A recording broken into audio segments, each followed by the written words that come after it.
segunda clase que están insertadas dos en uno. ¿Ya? Voy a pasar la lista. Que se anoten.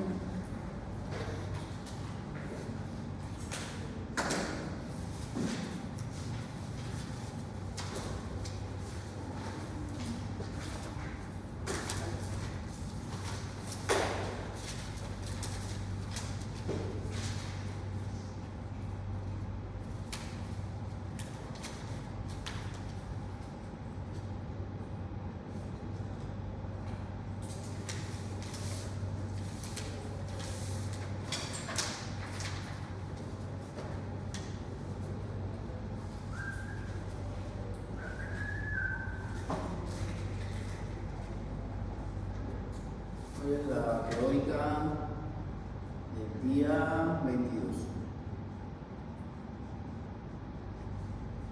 Es la segunda clase. Se van a anotar aquí y por atrás. ¿Ya? Entonces vamos a empezar. Vamos a empezar para no seguir demorando.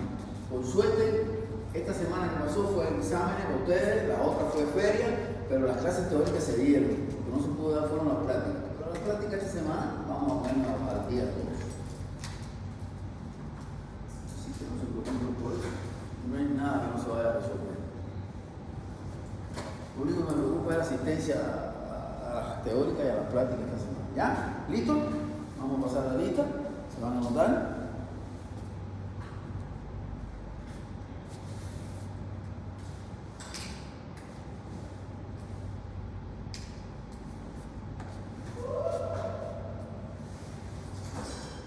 Hoy vamos a dar dos temas si es posible. Vamos a dar este tema, completarlo, y posteriormente vamos a dar la anatomía y fisiología de la orofaringe. Ya, entonces seguimos con el tema de la anatomía. Bueno, primero vimos la anatomía y fisiología de la nasofaringe la semana pasada, y vimos la primera parte de esto, que fueron las alteraciones que tienen que ver con la nasofaringe y las insuficiencias respiratorias nasales. Vimos ahí varias, como son de causas anatómicas, de causas tumorales, de causas propias patologías de ahí, como son la rinitis y esas cosas. Entonces, después vamos a ver con mucho más especificidad lo de la rinitis. Ahora vamos a ver este pedacito aquí que nos faltó, que es cáncer de boca. Y habíamos hablado la semana pasada que, bueno, hay factores de riesgo que contribuyen al cáncer de boca, y más en nuestra actualidad. Uno de ellos es el alcohol, otro es el cigarro, ¿verdad? Otros son las relaciones sexuales por vía oral, como son el papiloma del virus humano, que es frecuente, que además de que es frecuente, pues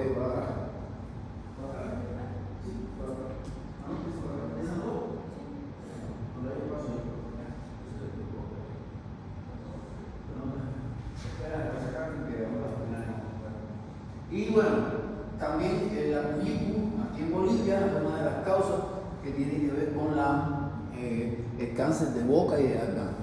¿Ya? Como ustedes ven, en las lesiones que pueden aparecer o donde pueden aparecer los cánceres de boca y de garganta, fundamentalmente aparecen en la lengua, en los labios, en las amígdalas o en la parte posterior de la garganta. Bien, otros son las características de las lesiones. Las lesiones pueden cambiar, pueden ser desde úlceras, protuberancias, e incluso pueden ser cambios de pigmentación de la boca, de cualquiera de las. Normalmente en la fisiología o la fisiología de la boca, nosotros tenemos una coloración según la raza. Pues lo que no sea normal dentro de la coloración de la boca hay que tomarlo como un cáncer y hay que biopsiar siempre. Otro es que hay que hacer el diagnóstico con biopsia. Sí o sí se hace necesario hacer el diagnóstico con biopsia. Eso nos va a decir si es cáncer o no, y posteriormente si es cáncer pues seguir haciendo los estudios hasta completarlo. Los otros son las tomografías. ¿Qué importancia tiene la tomografía desde el punto de vista del cáncer? Que la tomografía nos permite a nosotros estadificar el cáncer. El cáncer se puede estadificar grado 1, grado 2, grado 3, grado 4. ¿Quién nos permite estadificarlo? Primero que nada, la biopsia es diagnosticarlo. Y en segundo lugar, la tomografía es estadificarlo, la estadificación. ¿Por qué es importante la estadificación? Uno, porque la estadificación nos permite a nosotros saber el pronóstico. Dos, porque nos permite a nosotros definir tratamiento, ya sea quimio, radio o tratamiento quirúrgico o no. Y esto es importante que nosotros definamos en qué estadio está para poder poner tratamiento. Generalmente en el estadio 1 y 2 nosotros hacemos tratamiento quirúrgico. En el estadio 3 y 4 hay quien hace tratamiento quirúrgico, quimio y radio. Hay quien no, hay quien hace quimio y radio. Lo más importante aquí es que nosotros definamos los estadios y definamos las metástasis y dónde está ubicado, si es que hay proliferación del cáncer a otros órganos y definir eso. Lo otro tiene que ver con la extensión y la diseminación, que es lo que hablamos anteriormente, y de eso va a depender la cirugía, la radioterapia y la quimioterapia. Un paciente que tiene diseminado el cáncer no tiene sentido hacer radioterapia, hacer cirugía, porque yo voy a quitar el primario y los demás, los que están diseminados en pulmón, están en médula, no lo va a poder quitar. Entonces no tiene objetivo hacer cirugía. Aquí más bien se usa radio y quimioterapia. Miren la importancia que tiene en Estados Unidos. Esto es del año 2019. Hacia alrededor de 53.000 personas presentaron cáncer de boca y de calmante. Sin embargo, 10.860 murieron. La mayoría hombres de más de 50 años. ¿Por qué? Porque además de los factores de riesgo que tienen que ver con la bebida, tienen que ver con el alcoholismo aquí en Bolivia, tienen que ver con el cigarro, tienen que ver con el sexo oral, también la edad es un factor importante. Mientras más avanzamos en edad, pues el sistema inmunológico disminuye, y al sistema inmunológico disminuye su efecto, pues entonces sabemos que se aprovechan de eso todas las posibles lesiones que pudieran aparecer en el cuerpo humano. Esto tiene que ver con los factores de riesgo que ya hablamos, el consumo crónico de alcohol, la infección por el virus del papiloma humano, el tabaco, el alcohol, la edad. Ya los síntomas del cáncer de boca, ya hablamos un poquito de eso. Puede ser haber dolor, puede ser asintomático hasta un periodo de tiempo, puede haber afectación de tejidos subyacentes o diseminados, como por ejemplo el cáncer generalmente de labio. Puede tener cambios de coloración, eritema, leucoplasia a nivel del labio. Normalmente el labio tiene la coloración según el tipo de raza, y un cambio anormal del labio, lo primero que tiene que sugerirnos es que hay cáncer. Biopsia y definir si es o no. Y eso se ve frecuente sobre todo en la gente que es fumadora. Bien, y así una serie de síntomas que hay que deberían de revisarlo. Los diagnósticos se hacen por biopsia, como ustedes ven, endoscopía, determinado tipo de cáncer, prueba diagnóstica con imagen, que es para la estadificación. Ahí sería la tomografía de ser computarizada, la resonancia magnética nuclear, nos permiten estadificarlo. Aquí está la explicación. Y ejemplos de cáncer. Este cáncer de amígdala, leucoplasia, un cáncer de lengua, un tumor de nariz, de fosa nasal. Bien, la estadificación es importante porque mientras más rápido y mientras más lo estadifica, es decir, mientras más baja la estadificación, el pronóstico es mejor. Mientras más alta es la estadificación, el pronóstico es peor. Bien, en el estadio 1 o 2 tiene una esperanza de vida alrededor de un 75% en los primeros 5 años. Entonces imagínense un estadio 3 o un estadio 4. El pronóstico de vida es bien corto.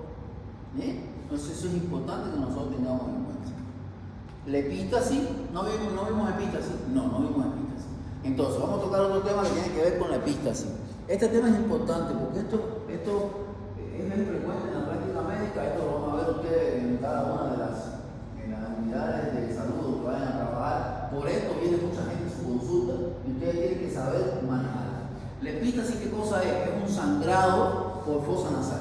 Todo lo que sangra por la fosa nasal es una epístasis.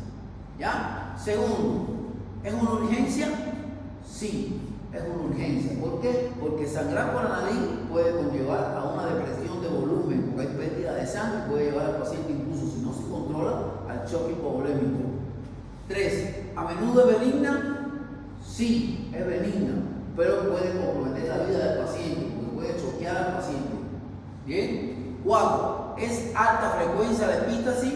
Sí, es frecuente, su frecuencia es alta. ¿Por qué? Porque hay una gran vascularización en la fosa nasal. Alrededor de 22 arterias vascularizan la fosa nasal, tanto en la anterior, la media como la posterior. ¿Por qué? Porque cuando nosotros vimos las funciones de las fosas nasales, vimos que las fosas nasales se caracterizaban ¿por qué? Porque calentaban, aumentaban, protegían el aire que llega al pulmón. Entonces, no lo hace a través solamente de los huesos neumáticos que tenemos ahí, también lo hace a través de la vascularización, porque el aire frío lo transforma en caliente y el aire caliente lo transforma en frío, en dependencia del lugar donde estemos. Si estamos en el desierto, el aire caliente lo hace frío, la temperatura corporal, y lo pasa a la membrana pilocapilar. Pero si estamos en la Antártida, trabajando como médico en una estación científica allí, y el aire frío está por debajo de los 0 grados, ese aire frío lo pasa por ahí, lo pone a temperatura corporal y lo pasa a la membrana pilocapilar y permite el intercambio gaseoso. Doctor, ¿está aquí conmigo o está en otro lado? Trate de estar conmigo porque esto es importante y si sale en el examen, después no se va a quedar. Estén conmigo, si no van a estar conmigo, salen.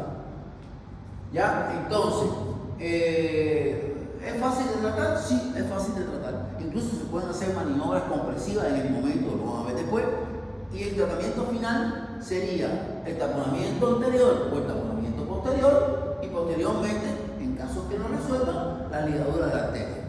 Bien, ahora, ¿cuáles son los consejos que nosotros debemos tener cuando tratamos una epístasis nasal? La epístasis nasal, tanto la anterior como la posterior, podemos tratarla, porque incluso podemos ir en un micro, podemos ir en avión, podemos ir en flota, podemos ir en barco, podemos ir, no sé, en una nave espacial a Marte, y algunas de las personas que ahí están pueden presentar epístasis, porque después van a ver las causas de la epístasis. Y un consejo a la hora de tratarlo, ya que no están en un centro de salud o no tienen a lo mejor las herramientas para resolver el problema, lo primero es inclinar la cabeza siempre hacia adelante. Mucha gente la inclina hacia atrás, no, hacia adelante, porque inclinarla hacia adelante realiza presión, es decir, los vasos se comprimen con gravedad, se agrupan, se unen entre ellos y se produce lo que es el fenómeno de la revascularización, es decir, de la reposición del vaso roto. Vienen los factores de la coagulación, que son del 1 al 13, viene el fibrinógeno, el calcio, las plaquetas, y van formando una fibrilla y puede producir lo que es el taponamiento, se produce lo que es el coágulo que favorece la reestructuración del vaso. Si te inclinas la cabeza hacia adelante, pues ayuda y resuelve a parar la epístasis. Segundo, tapar la nariz por la zona blanda con los dedos de forma de pinza. Vienen aquí, aquí, aquí, aquí o aquí. Hacer compresión 5 minutos. Tercero, se puede aplicar hielo o compresas frías. Se puede, si tienen las condiciones allí, lo aplican sobre el puente de la nariz. Este es el puente de la nariz. Bien, el hielo, ¿qué es lo que hace? Vasoconstricción y favorece que pare el sangrado. Cuarto, puede utilizar gasa para realizar en el punto 2. Punto 2 es aquí. Comprimir con gasa, sí, si tienen la gasa, en ese momento lo hace. Si no, tienes que ir a un centro de salud. Después les voy a enseñar cómo se hace. Y una vez que usted logra parar el sangrado, hay que evitar sonarse la nariz. Es decir, hacer así, o estornudar, o sonar la nariz porque se vuelve a romper el vaso. Eso es, en caso de epístasis, los consejos que se deben hacer en el lugar que no estemos, donde no hay condiciones para parar el sangrado, por medio de medicina. Y esos consejitos los pueden ayudar. Ahora, vamos a ver primero que nada, antes de llegar al tratamiento, cuáles son las causas que producen epístasis.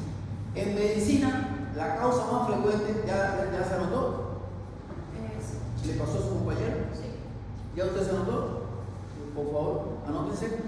La causa más frecuente de epístasis en salud es una enfermedad bien frecuente que tiene que ver con el modo de vida de la gente. La gente convive con ella, y es la hipertensión arterial. La hipertensión arterial es una de las primeras causas vasculares de sangrado por la nariz, porque sube la presión, aumenta la vascularización, es decir, el flujo de sangre, y se rompe un vaso y sangra, y es una de las causas, ¿ya? Pero vamos a ver que las causas se pueden dividir en causas locales y causas generales. Las causas locales, como ustedes ven aquí, son bastante banales, son causas que ustedes mismos pueden diagnosticar. Por ejemplo, un trauma nasal, aquí lo van a encontrar. Un catarro común, ahí lo van a encontrar. Un traumatismo con el dedo, con la uña, limpiándose la nariz, ahí lo van a encontrar, que es lo que se llama manipulación digital. un cuerpo extraño, miren, un traumatismo nasal, que practican deporte o que están jugando o que por cualquier razón el traumatismo nasal. Otra causa son la sinusitis y la rinitis. La sinusitis y la rinitis se hace crónica, la sinusitis y la rinitis son causas inflamatorias que pueden cronificarse y producir sangrado.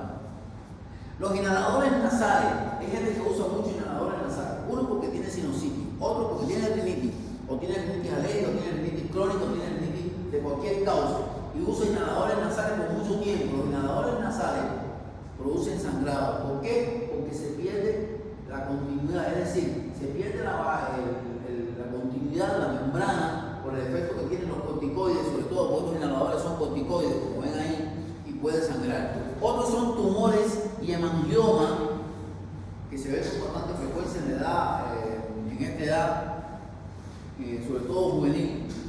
Otros son los granulomas piógenos, que te causa infección. El granuloma piógeno es como un absceso. Bien, otro es la desviación del septum nasal. El septum nasal se puede desviar derecha, izquierda, en S, en C, con el colon. Otro es la perforación del septum. La gente se coloca aquí como unos ganchos ahí, como si fueran vacas. Que nada más cuando tengan un problema con alguien en la calle, nada más tienen que agarrarlo por ahí nada más y ya lo controlan.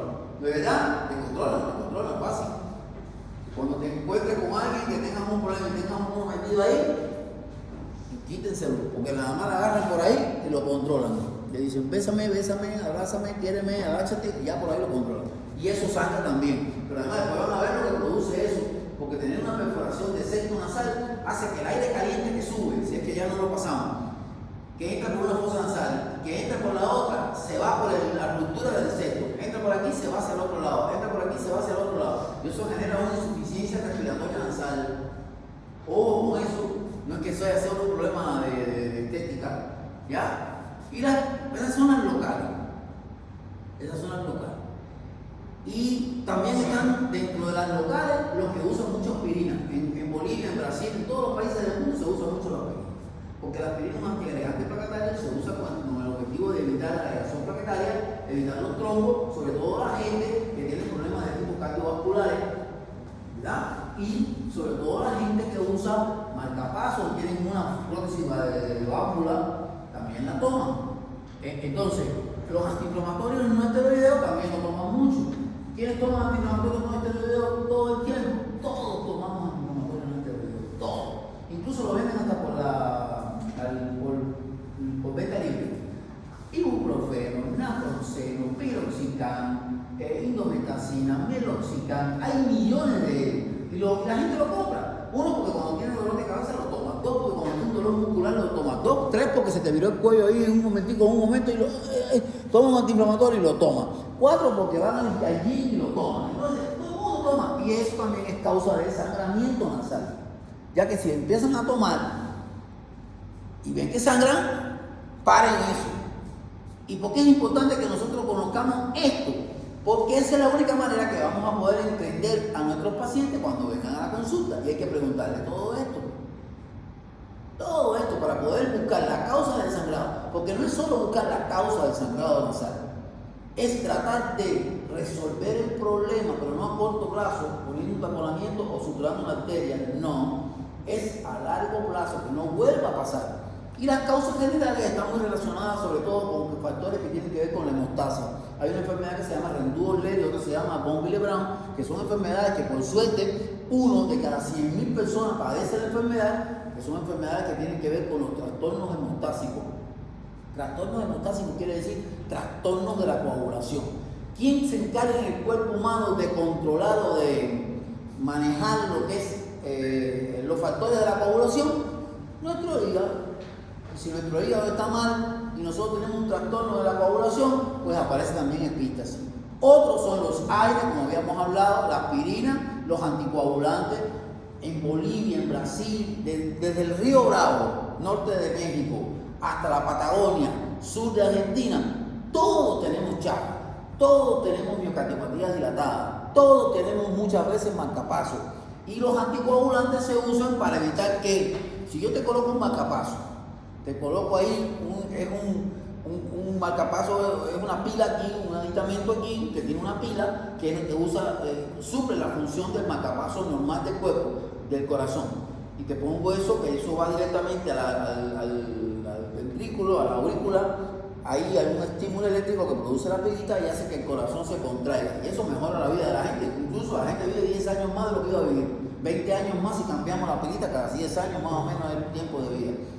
Pero para evitar que ese cuerpo extraño que tenemos ahí, que no es nuestro, es algo que hemos colocado para salvar una vida, porque alrededor de ese cuerpo extraño circula sangre y eso ahí, en ese lugar donde se coloca, hay un remolino ahí, porque la sangre no es normal que esté eso ahí, y cuando hay algo ahí que te está creando una turbulencia a ese nivel, se van agregando coagulitos, trombitos. Cuando una vez hacen un trombo, esos trombos se disparan al pulmón, se disparan al cerebro, hacen un tromboembolismo. Entonces toman anticoagulantes. Todas esas personas que tienen marcapasos, si es que conocen algunos, toman warfarina, por ejemplo. Toman warfarina para toda la vida. Entonces, o si no toman rivaroxaban. Entonces, es importante que conozcan que también hay que preguntar eso. ¿Toman algún anticoagulante? Porque eso puede ser causa de epístasis, como ustedes ven ahí. Y la fiebre puede causar epístasis. ¿Por qué la fiebre causa epístasis? Porque aumenta el metabolismo del cuerpo humano, aumenta la temperatura corporal y los vasos sangran. Puede sangrar nuestros vasos. Entonces, también eso puede producir un trastorno de tipo epístasis. Hay dos tipos de epístasis. Hay una epístasis anterior y hay una epístasis posterior. Como ustedes ven aquí, esta es aquí está en la nariz, ¿no? El septum, epístasis anterior, epístasis posterior. No bien, la epístasis anterior está aquí y más aquí atrás, en la unión con la faringe, está la epístasis posterior. De las dos, porque hay dos, la primera, estas son características que se la ubican desde el punto de vista anatómico y las causas de la epístasis. Las causas ya las vimos, vimos muchísimas causas. Pero vamos a centrarnos aquí en las características de la epístasis, porque esto es el objetivo del examen. Uno, hay dos tipos de epístasis, una anterior y una posterior. En la anterior, ¿cuál es el plexo que se afecta? El plexo de Kesselbach. ¿Dónde está el plexo de Kesselbach? Aquí adelante. En este cuadrito que ustedes ven aquí, en la fosa nasal, el vestíbulo aquí, ahí en ese pedazo hay 22 arterias. 22 arterias que vascularizan ahí. Y ustedes se preguntan, ¿por qué? Porque sí, porque si no, ¿quién va a calentar el aire que entra? ¿Quién va a enfriar el aire que entra? Ellas son las que lo hacen. Y nada más usted se hace así con la uña, o sacarse un moquito, o sacarse un pelito, o a veces lo tiene el labio y se lo hacen así, la gente saca. Entonces, fíjense, ese plexo se encarga de la epístasis anterior. Pero lo más lindo que tiene esta epístasis es que esta epístasis se ve sangrado, usted lo ve. Usted dice, ¿está sangrando por aquí? Ah, es una epístasis anterior. Pero hay otra epístasis que es la posterior, que sangra hacia atrás, hacia la faringe, y sale por la boca y va al intestino, a través del esófago. Ese no se ve. ¿Y quién es la causa de ese sangrado? La arteria esferopalatina. Fíjense, otra arteria más importante que sangra. Bien.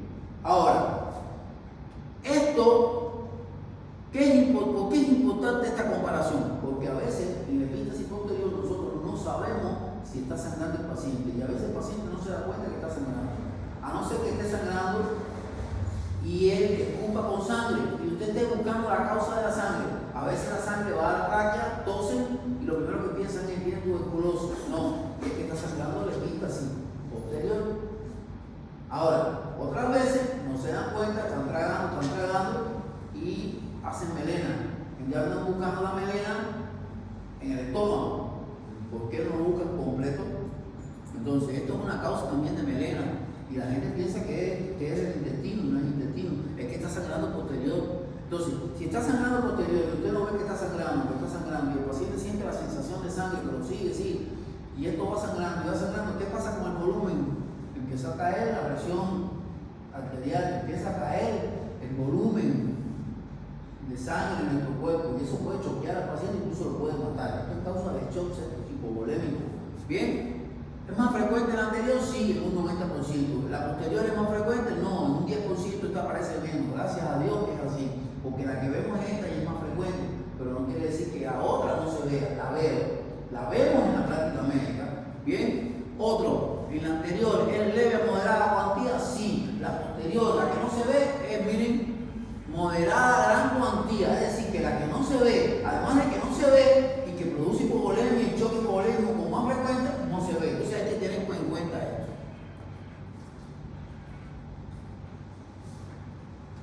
Es más frecuente la epístasis anterior en niños y en jóvenes.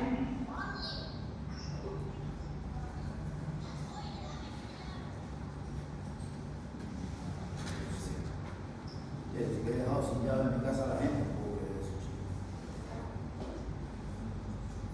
Bueno, que se queden sin llave. Entonces, en la anterior se ve en niños y jóvenes, gracias a Dios, que el niño se ve y nosotros podemos trabajar sobre ella. Pero, si imagínense la posterior, que sea más frecuente en los niños y jóvenes, ¿cómo vamos a saber? La gente se pudiera con más frecuencia. Por suerte, la anterior se ve más en niños y jóvenes y es fácil verlo y actuar sobre ello. La posterior es más frecuente en los adultos. ¿Ya? Al adulto le es más fácil identificar de dónde viene la sangre con la ayuda del médico. Fácil de solucionar la anterior, fácil. La posterior, más compleja. Habitualmente se observa el sitio de la hemorragia en la anterior. Usted lo ve ahí, coloca el espéculo nasal, abre y ve el punto que está sangrando. Puede actuar y parar el sangrado con cosas que van a ver ahorita, o de lo contrario, se liga la arteria. En la posterior, a veces no vemos el lugar donde está sangrando y lleva cirugía general, hay que buscar el lugar, hay que ligar la arteria. ¿Qué quiero que ustedes vean de esto? Miren, aquí sangra la posterior, esta es la faringe, esta es la fosa nasal, todo esto, y aquí sangra la anterior. ¿Bien? Ahora, el cuadro clínico, ¿cuál es? Sangrar. ¿Por dónde? Por la fosa nasal. Ese es el cuadro clínico. Lo demás que se pueda presentar en el cuadro clínico va a depender de en qué tiempo usted lo agarró.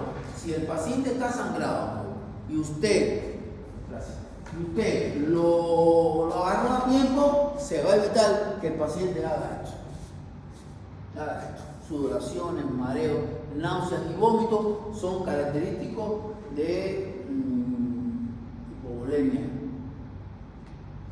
de efecto vasovagal. Entonces, si usted para el sangrado, no hay necesidad que el paciente llegue a esto, porque incluso hacen ¿qué? Taquicardia y hipotensión. Y la gente dice, bueno, ¿por qué hacen taquicardia y hipotensión? Porque sangra mucho, lo van a ver en la práctica médica. Tengo estudiantes de San Juan, ya le hice el cuento una vez que otra vez, otro que allá por Roboré, una de Brasil, otro de Bolivia, que pararon las epístasis con lo que aprendieron aquí y no tuvieron problemas, porque de lo contrario la gente se le mueve delante. Entonces es importante que eso lo tengan en cuenta.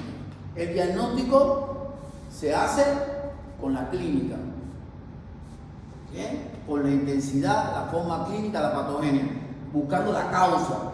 Ahora, ¿qué quiero que ustedes tengan en cuenta antes de llegar aquí?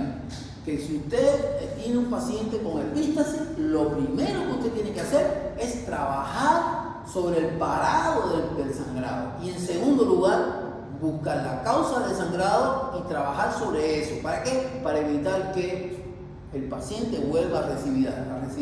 ¿Bien? ¿Lo entendieron? Porque yo no hago nada con poner un taponamiento, parar, y al mes que viene el paciente vuelve de nuevo a mi consulta por el mismo problema. Yo tengo que parar el sangrado y una vez que yo pare el sangrado, buscar la causa del sangrado. Por ejemplo, yo tengo una epístasis anterior, paro el sangrado con un taponamiento anterior y yo sé que soy hipertenso. ¿Qué tengo que hacer sobre el paciente?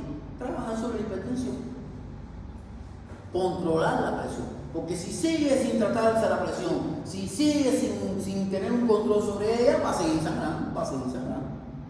¿Bien? Entonces, el diagnóstico diferencial hay que hacerlo con todo lo que sangre por el aparato respiratorio superior. ¿Ya? Después lo leen. Esto es un flujograma, un algoritmo de lo que hay que hacer frente a una epístasis. Anterior, posterior, si tienen una volemia, una hipovolemia, una hipovolemia. Vamos aquí, que esto es lo que me interesa, porque en realidad lo demás ustedes lo van a aprender en la clase práctica, que ahí es donde les voy a explicar.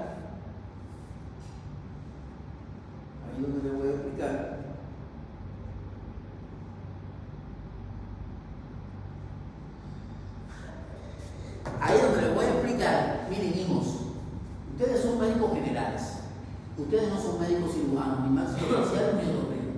Cuando se gradúen, ustedes no van a operar una arteria, ni van a suturar una arteria, ni van a buscar, ni van a entrar a un quirófano a resolver un problema que igual con ustedes. Primero, porque ustedes van a estar trabajando como médico general, ¿dónde? En la atención primaria de salud. Ustedes no van a estar en un hospital general. No van a estar en la atención primaria de salud. Pero es importante que ustedes conozcan esto, sí es importante. Porque saben que para mí es más fácil estructurar una arteria. Para mí es más fácil poner a dormir un paciente, levantar, revisar, ver que está sangrando, coser. Eso es lo más fácil. Lo difícil es el trabajo que tienen que hacer ustedes. Por eso nunca subestimen a nadie. El médico general es tan importante como el médico especialista. Hay médicos especialistas que se creen que la tienen agarrada, que la tienen todas en las manos y que tienen a Dios agarrado por la guía. Y no se dan cuenta de que si yo como médico general no diagnostico esto en Samaipata y en Samaipata, por ejemplo, voy a poner el ejemplo en el torno, yo no diagnostico esto en el torno y no hago el tratamiento que tengo que hacer en las primeras horas cuando llegue el quirófano del paciente, llegó. Bueno, entonces nada, eso es un cuento. Ustedes, el trabajo de ustedes es tan importante como el otro, pero el de ustedes es mucho más, porque ustedes están tratando de salvar una vida. Ya los demás, es como le digo yo a los cirujanos, a veces se llegan a la terapia y me dicen, doctor, ¿por qué le cambió esto? Porque ya tú lo operaste, ya tú le abriste la panza, lo suturaste, lo lavaste, le pusiste un tapón, lo hiciste, lo que tengas tenido que hacer, y después me lo entregaste a mí. Lo que tú hiciste es lo más fácil. Es lo más fácil. Ahora hay que ver cómo tú me lo entregaste. A veces me lo entregan hipovolémico, a veces me lo entregan por el líquido en el abdomen, a veces me lo entregan en un estado crítico.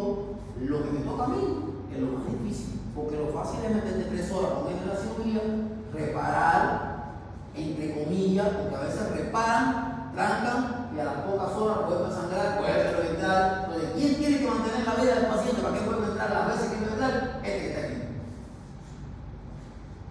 Entonces, no subestimes el trabajo de los demás. Todos tenemos una función importante.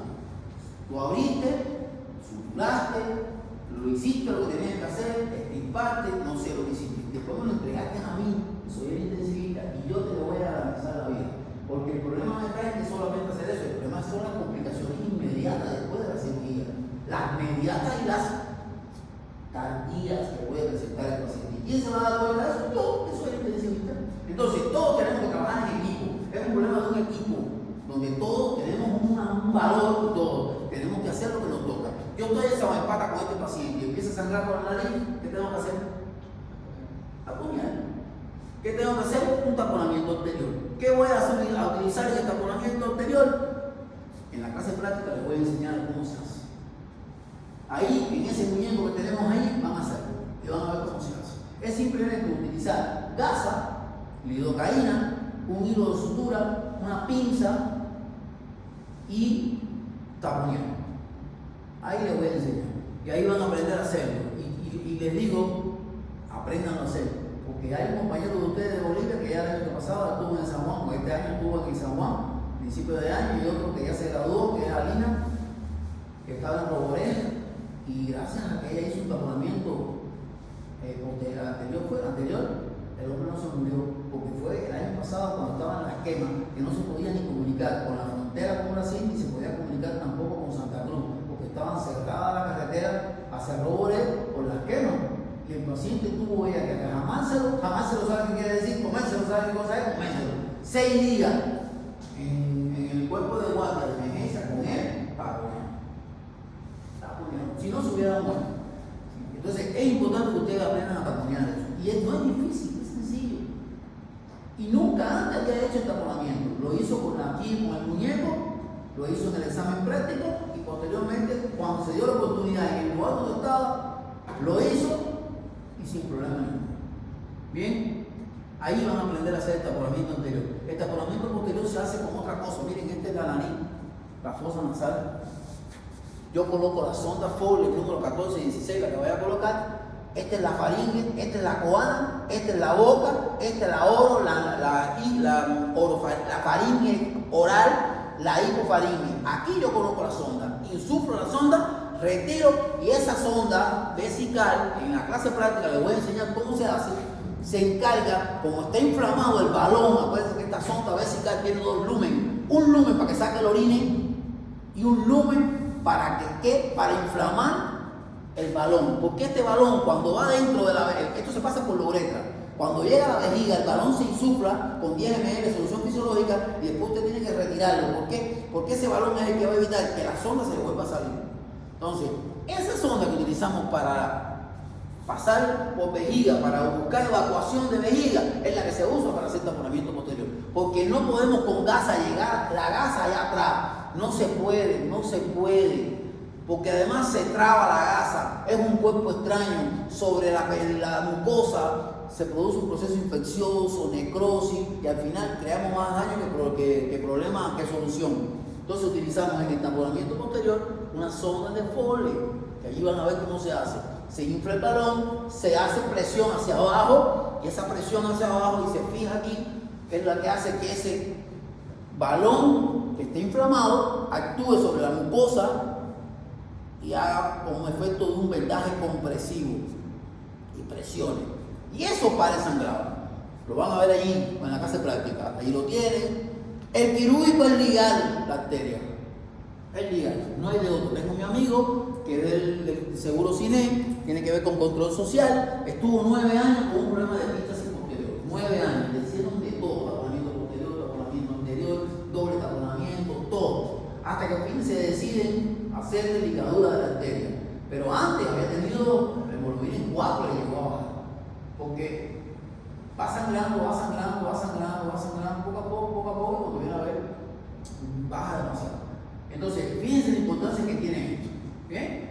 Lo otro es, ya lo vamos a ver ahí, vamos a la rinitis. Hasta ahí duda, con taponamiento anterior, taponamiento posterior. Eso es objetivo de examen. Bien, vamos a la rinitis. ¿Qué cosa es la rinitis? La rinitis no es más que una inflamación de la fosa o de la mucosa nasal. ¿Ya? Eso es lo que se llama rinitis. Itis, inflamación. La etiología puede ser de causa infecciosa y de causa no infecciosa. Bien, y el cuadro clínico de la rinitis, porque la rinitis tiene causa infecciosa y no infecciosa, como ustedes ven, es muy parecido en todas. Hay obstrucción nasal, hay estornudo, hay rinorrea y hay prurito. Ojo, eso puede variar de una rinitis a otra, porque hay rinitis de causa infecciosa, hay rinitis de causa alérgica, hay rinitis de causa vascular, hay rinitis de causa eosinofílica, como ven, hay rinitis de causa traumática, es decir que hay muchísimas causas de rinitis. Bien, y vamos aquí, pero los síntomas se parecen mucho en todas. Bien, los síntomas cuáles son: pérdida del olfato. Por supuesto que tiene que haber pérdida del olfato. ¿Por qué hay pérdida del olfato? Porque nosotros tenemos aquí los receptores de la vía olfatoria. ¿Cuál es la vía olfatoria? El primer par craneal es una vía de qué tipo? Sensitiva. Entonces, ojo, tiene que haber pérdida del olfato porque se inflama la mucosa nasal, y al inflamarse la mucosa nasal, pues los receptores de la vía se dañan. Eso es lo que también creamos en la rinitis química. ¿Cuál es la rinitis química? La que nosotros creamos como médico al paciente, porque le mandamos a ponerse descongestionante nasal, a que usen esteroides, y el paciente, ¿qué pasa? Se destruye la fosa nasal, y al destruirse la fosa nasal, pues entonces no respira bien, tiene rinitis química y es producto de que usan esteroides por largo tiempo. Si yo te digo que lo use 5 días, ¿por qué no lo vas a utilizar por 15? Pero a veces los pacientes de nosotros son muy inteligentes. Agarran el esteroide, yo le digo que lo usen por 5 y posteriormente se van, que hagan que quedó el esteroide, y cuando tienen de nuevo los síntomas se vuelven a poner, no quieren asistir a la consulta, no se que asisten como una rinitis química. El esteroide le dañó la mucosa oral, que ya no tiene solución. Y eso es una causa también de rinitis. Lo otro es la congestión nasal. ¿Por qué congestión nasal? Porque hay una inflamación de la mucosa y los vasos se congestionan a ese nivel producto de ese efecto. Lo otro es la secreción nasal. Normalmente nosotros segregamos por la nariz. Como vemos, segregamos por el oído, segregamos por la boca, son líquidos, solución, que son mecanismos de defensa. Nosotros tenemos también secreción nasal acuosa. Que esa secreción nasal acuosa está controlada por el simpático parasimpático y se controla, pero cuando ya hay un proceso infeccioso o un proceso de inflamación, como en el caso de la rinitis, esto se aumenta y entonces el paciente tiene una secreción nasal acuosa que puede ser de acuosa, en este caso acuosa, pero cuando hay una rinitis infecciosa puede ser mucosa o puede ser purulenta, depende de la causa de la rinitis. Estos son los síntomas generales que tiene la enfermedad. La tos es un mecanismo de defensa. ¿Por qué hay tos? Porque esas secreciones todas van hacia atrás, van a la tráquea, y el primer mecanismo que tiene nuestro sistema respiratorio inferior es que cuando cae cualquier partícula microbota, ahí el reflejo de la tos hace que salga, no deje que baje, sino que salga hacia afuera. Entonces tosemos. ¿No entendieron? Lo otro es el dolor de cabeza. El dolor de cabeza, miren, no hay una enfermedad en medicina que no tenga dolor de cabeza. Dígame una nada más, una sola que no tenga dolor de cabeza. Una enfermedad en medicina que no tenga dolor de cabeza. Pues una sola.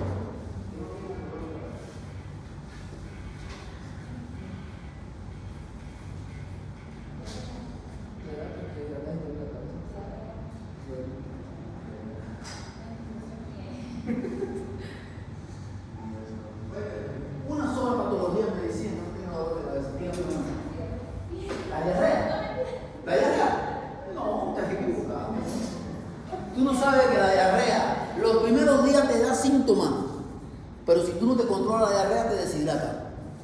Disminuye la vascularización. ¿Y qué pasa con el dolor de cabeza? Aparece a la larga. No hay una patología en medicina que no tenga dolor de cabeza. ¿Sabes por qué? Porque independientemente que el proceso fisiopatológico de la enfermedad no esté muy relacionado con el dolor de cabeza, las consecuencias del proceso de los síntomas conlleva el dolor de cabeza. Yo tengo ahora, ¿y saben por qué? Por el estrés que genera. El estrés que genera. El estrés que genera. El estrés que genera. ¿Me entendieron? Entonces, les digo que eso es un síntoma general. La fiebre va a depender de qué, de que sea infecciosa o no la rinitis. ¿Ya? De que sea infecciosa o no la rinitis. Si la rinitis es infecciosa, hay fiebre. Si la rinitis es alérgica, ¿hay fiebre? ¿Hay fiebre?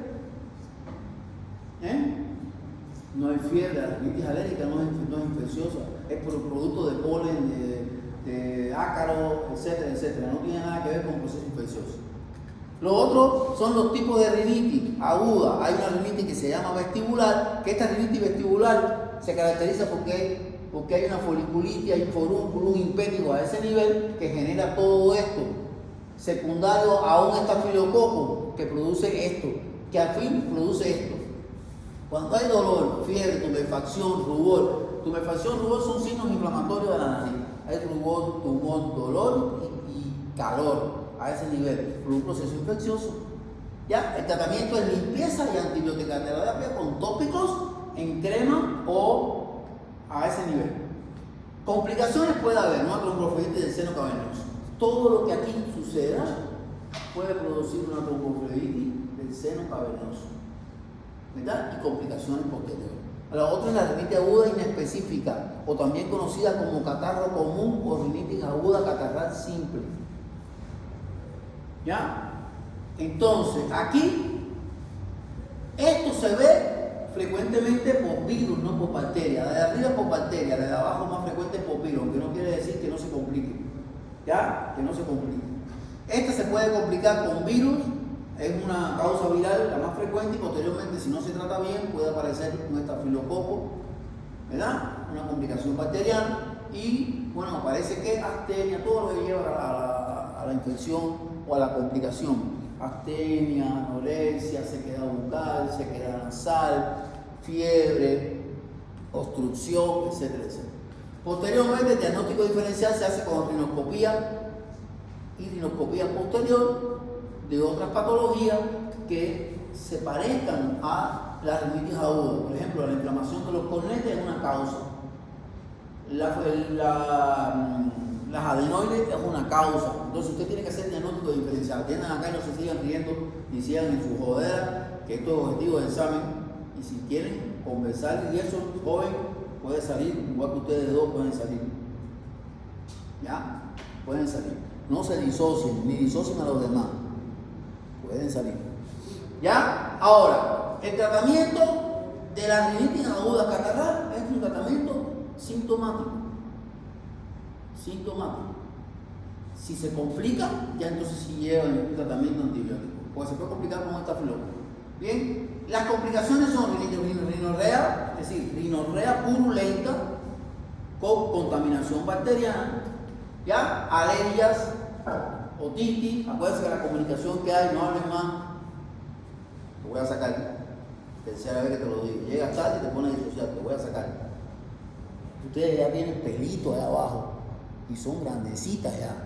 Ya tienen unos cuantos años ya. Te saco, no te doy derecho de examen a la cuenta que llegas tarde, y te permito que llegues tarde a las 9:20, casi terminándose el turno. También te vas a poner a disociar a los demás, te saco.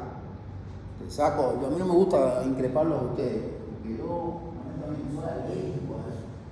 Pero si yo veo que tú llegas tarde, además te vas a poner a disociar, porque que llegas tarde, te saco, te quito el derecho al examen y no entras más a mi clase. ¿Te vas a tener que repetir el examen? ¿Ya? Pero voy a pedirte favor, que yo soy bastante tolerante con todos ustedes, con todo. Me dicen que tienen un problema, pero si van a llegar a estar disociando a los demás, se quedan. Igual que la compañera, se va. La semana pasada estuviste sentada aquí adelante, ¿no? Y saliste.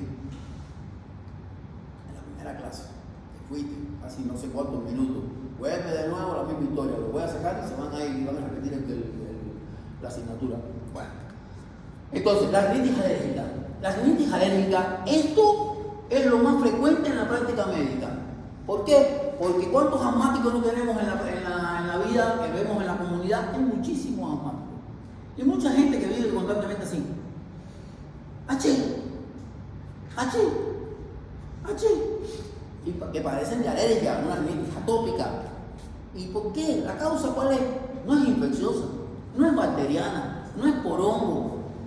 Es por cambios que tienen que ver, ¿verdad?, con una reacción que se produce antígeno anticuerpo por la presencia de alergenos que pueden ser de causas disímiles. Un ejemplo de alergeno, el polen. Un ejemplo de alergeno, los gatos, el perro, la ropa. Hay gente que tiene un armario, lo tiene la ropa ahí, pues pasan meses y no se la pone, y después un día lo invitan a algo, se la ponen y eso genera un ácaro. No sé si ya vieron en pediatría asma bronquial. Saben que esta es una de las causas que predisponen al asma bronquial. Entonces, esta rinitis, que es una predisposición a, como bien dice aquí, atópica familiar. ¿Por qué? Porque muchos de nuestros parientes padecen de eso y se va transmitiendo a la prole, a los hijos, a los nietos. Lo otro es la exposición ambiental a estas cosas. Hay gente que, por ejemplo, el frente frío viene por Argentina y ya desde hoy no ha llegado todavía a Santa Cruz y ya desde hoy empiezan achí, y le pica y obstrucción nasal y a los 2 o 3 días llega el frente frío. Porque tienen una predisposición genética, ¿ya? Y porque además tienen este problema que se llama rinitis alérgica. Tienen un componente alérgico que es el producto de la inmunoglobulina E y que les favorece tener esta predisposición. Y es porque son alérgicos. Hay niños que nacen con un eczema marginado, otros nacen con desarrollan una cosa que se llama bronquiolitis, otras veces hacen asma. Bueno, ahí está. ¿Bien? Ahora, síntomas de la rinitis alérgica. Fíjense, aquí en la rinitis alérgica, si se dan cuenta, no hay fiebre. Hay todos los demás síntomas que vimos anteriormente cuando dimos los síntomas, pero no hay fiebre. ¿Dónde hay fiebre? Cuando la rinitis es infecciosa. Esta que es alérgica, ¿hay irritación de los ojos? Sí, la gente se irrita, le lagrimean los ojos. ¿Hay estornudos repetitivos? ¡Achí! ¿Hay mocos en la garganta? Sí. ¿Hay voz nasal? También, porque se inflama la mucosa nasal. Y acuérdense que la mucosa nasal también es uno de los factores que tiene que ver con la articulación de la palabra. porque por ahí pasa el aire que llega a las cuerdas vocales que están en la laringe, a la caja laringea y articulan la palabra. Y es la característica de mi voz que no es igual a la de ella, la de ella, la de ella, la de ella. Enrojecimiento de la nariz, siempre tiene la raíz roja aquí adelante. Hay picazón, siempre se están arrancando. Congestión nasal, mucosa acuosa abundante. No es mucopurulenta. Si es mucopurulenta, es infecciosa. Si hay fiebre, es infecciosa. Hay tos, hay cefalea y hay dificultad para dormir. Porque ustedes se imaginan constantemente la nariz obstruida. ¿Cómo van a dormir? Están ahí con la nariz obstruida, respirando por la boca, no concilian el sueño. ¿Bien? Entonces, esa es la diferencia. Miren, rinitis alérgica, rinitis no alérgica. Bien, las complicaciones de la rinitis alérgica, alteraciones del sueño, problemas de la audición, problemas de ortodoncia, sinusitis aguda o crónica, problemas de ortodoncia. ¿Qué pasa? Que respiramos por la boca. Lo normal es respirar por la nariz. Al respirar por la boca están metiendo bacterias, están metiendo virus, están metiendo polvos, etc. Alto consumo de medicamentos. ¿Por qué? Porque esta gente que tiene rinitis alérgica usan spray de diclofenaco cuando son rinitis alérgicas con asma, usan el antihistamínico, por ejemplo, antihistamínico, el difenhidramina, la levotiroxina, es decir, medicamentos antihistamínicos que es para disminuir la secreción, la picazón, la congestión. Entonces esta gente vive durmiéndose, tienen trastornos de tipo de aprendizaje, sobre todo los niños, porque van a la escuela y se quedan dormidos en el aula, etcétera, etcétera, etcétera. Trastornos del sueño, bueno, muchísimas cosas. Esto es importante porque eso se lo pregunto en el examen, la diferencia entre uno y otro, lo mismo que la epístasis anterior y la epístasis posterior. Los otros son las enfermedades que se asocian frecuentemente a la rinitis alérgica, el asma. El asma no es una enfermedad infecciosa. Entiendo que es una enfermedad, ¿de qué tipo? ¿De qué tipo? ¿Qué hay en pediatría? Una enfermedad alérgica. La conjuntivitis también. La conjuntivitis tiene dos tipos. Hay conjuntivitis alérgica, conjuntivitis química y conjuntivitis infecciosa. ¿Ya vieron oftalmología? Ya deben saber eso. La rinocinositis y la poliposis nasal. Aquí, los pólipos nasales que salen aquí en la fosa nasal, ¿verdad? A veces comprimen la salida de la trompa de Eustaquio y afectan el oído medio y producen otitis serosa media. Es decir, y además el eczema o la urticaria, que es la picazón. Ya ustedes dieron dermatología, si no me equivoco, ¿no? Que saben lo que es eczema y urticaria. Entonces, fíjense todas las cosas que están asociadas alrededor de esto. ¿Y por qué es importante que ustedes vean esto y lo sepan? Digo, porque ustedes van a tratar personas, no van a tratar a animales. Y cuando nosotros tratamos personas, no podemos ver a la persona, somos simplemente el problema por el que viene. Si yo voy por asma a mi consulta y yo estoy atendiendo a mi paciente con asma, yo voy a tratar las causas del asma, voy a tratar el evento del asma, pero también tengo que tratar, ¿qué cosa?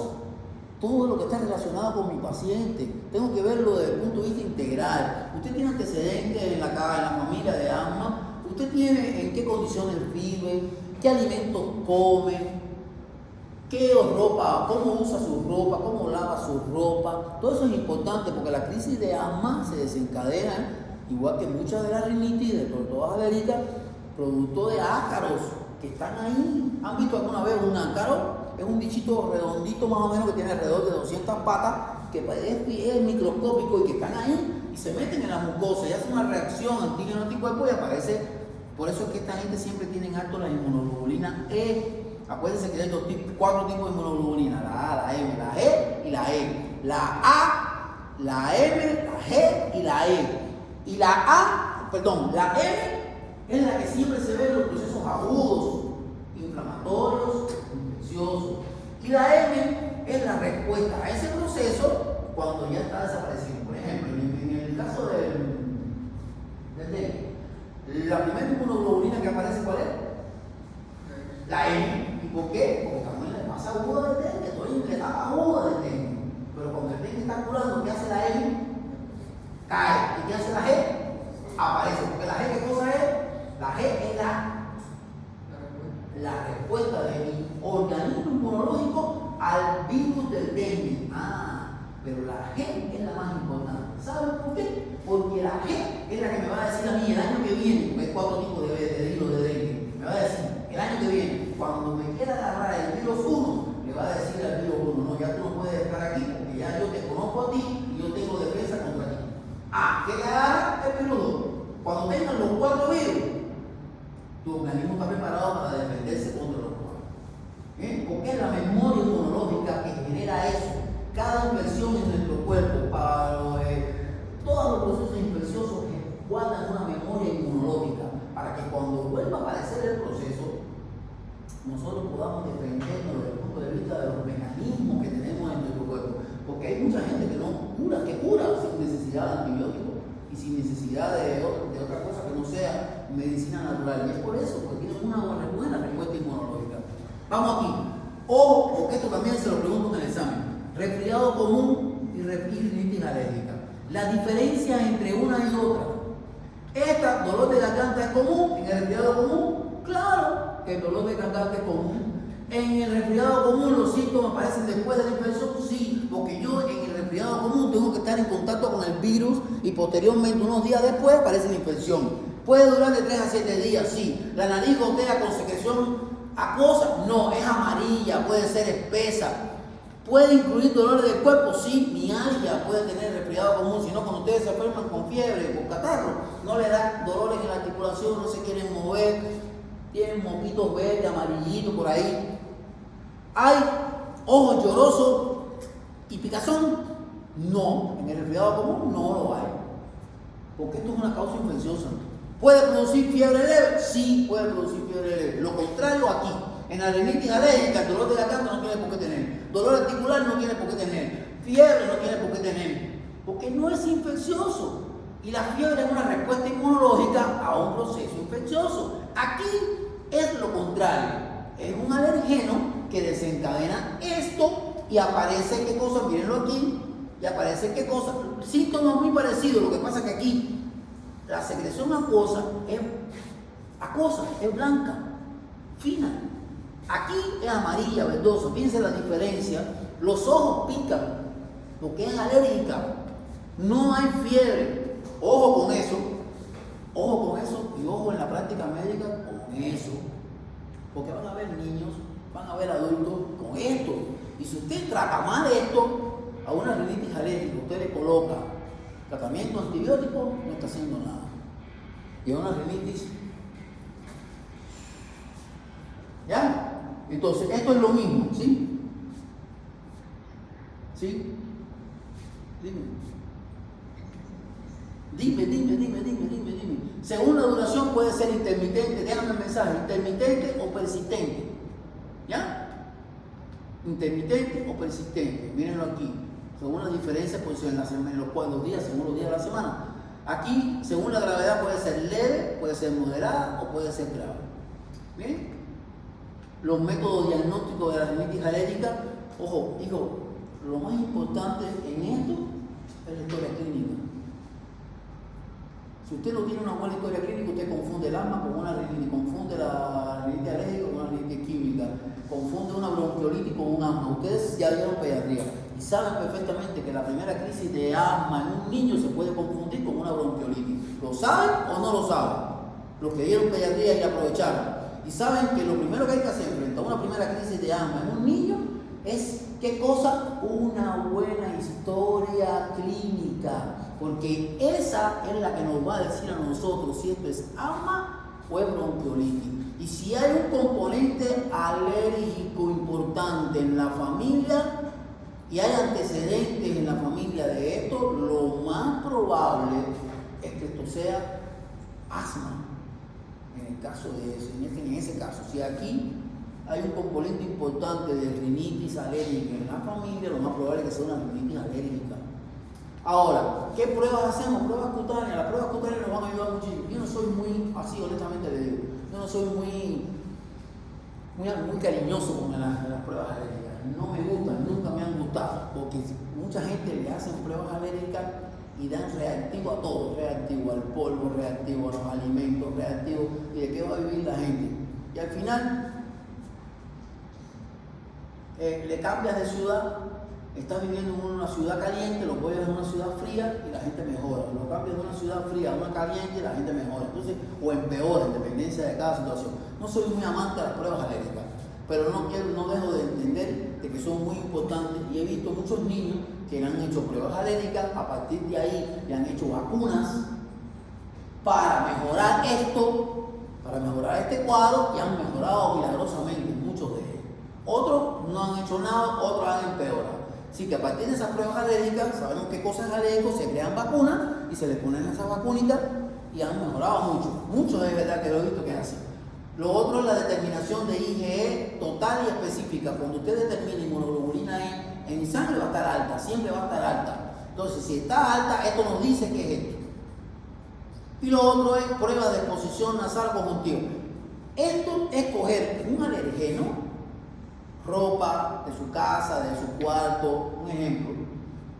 Todas muestras de ropa las colocan y se lo dan a oler y desencadena la crisis.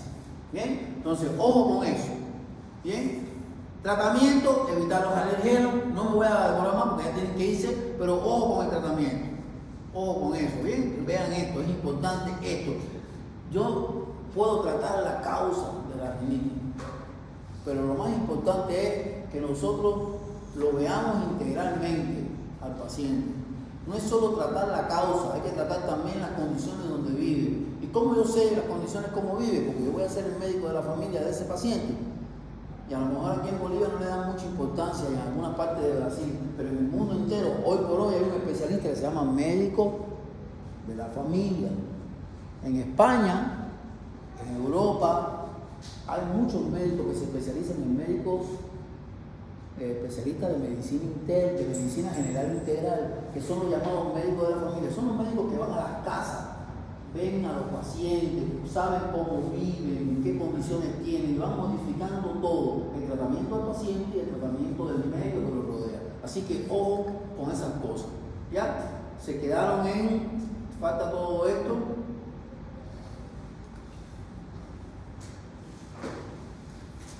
Falta todo esto, se lo van a leer, faltan 3 cosas. Esto último que hay aquí, ya lo voy a dar por dado porque no hay otro. La semana pasada, bueno, avanzamos lo más que pudimos. Esta semana, hoy, tenemos que avanzar en esto. Lo único que faltaría aquí es esto, desviación del septum nasal. ¿Ya? Que esto es bastante frecuente y además es bastante, a lo mejor en la próxima clase lo tocamos un momentito. ¿Ya? Esta sería nuestra segunda clase. Ojo, estamos prácticamente a 2 semanas del examen teórico y del examen práctico. Ojo con los docentes, ojo con la práctica. La práctica no puede faltar nadie.